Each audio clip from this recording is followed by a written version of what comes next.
ഒരു കല്യാണം കഴിക്കാൻ എന്ത് ചെലവ് വരും? എന്താ പെണ്ണുവല്ലോ സെറ്റായോ? അല്ല, ഇതൊക്കെ ഒന്ന് അറിഞ്ഞിരിക്കണല്ലോ, അതിനു വേണ്ടി ചോദിച്ചതാ. ടെൻഷനാക്കല്ലേ, സത്യം പറ, വല്ല പെണ്ണും സെറ്റ് ആയിക്കണ? ഒരു പെണ്ണ് സെറ്റ് ആവണമെങ്കിൽ മിനിമം സംസാരിക്കാനുള്ള കഴിവെങ്കിലും വേണം. അണക്കും എനിക്കും അതില്ല. ഇതെന്തിനാ ഈ പേടിക്കണേ? അല്ല അത് ശരിയാണ്, നല്ലൊരു ടെൻഷൻ. ഈ ഇന്നലെ രാത്രി എൻ്റെ അടുത്ത് ഇയർഫോൺ വാങ്ങി കൊണ്ടേലേ, ഞാൻ വിചാരിച്ചു അനക്ക് വല്ല പെണ്ണുങ്ങൾക്കും വിളിക്കാനായിരിക്കും. അത് ഞാൻ മറന്നു. ഇതാ നിന്റെ ഇയർഫോൺ. ഓ നന്ദി. പിന്നെ ഞാനത് നെറ്റ്ഫ്ലിക്സ് ആണ് കൊണ്ടുപോയതാട്ടോ. ഈ വാലന്റൈൻസ് അമ്മ സിംഗിൾ തന്നെ. അത് കേട്ടാ മതി. എന്തിനാ ടെൻഷനാവണേ? ഇത് നമ്മളെ റാഷിയടാ. ഓൻ ടൗണിക്ക് പോകാൻ വേണ്ടി വിളിച്ചതാ, അവൻ്റെ ഒപ്പം കമ്പനിക്ക്. എന്നാലേ ഞാനൊന്ന് പോയിട്ട് വരാം. ആ നീ വിളിക്ക്.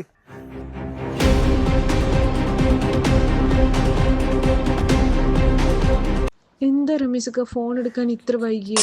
ഹലോ ഹലോ ഞാനിപ്പോ ഒരു ശല്യമായി തുടങ്ങിയോ? Hello hello. യൂട്യൂബ് നീയും എന്നെ വഞ്ചിച്ചു.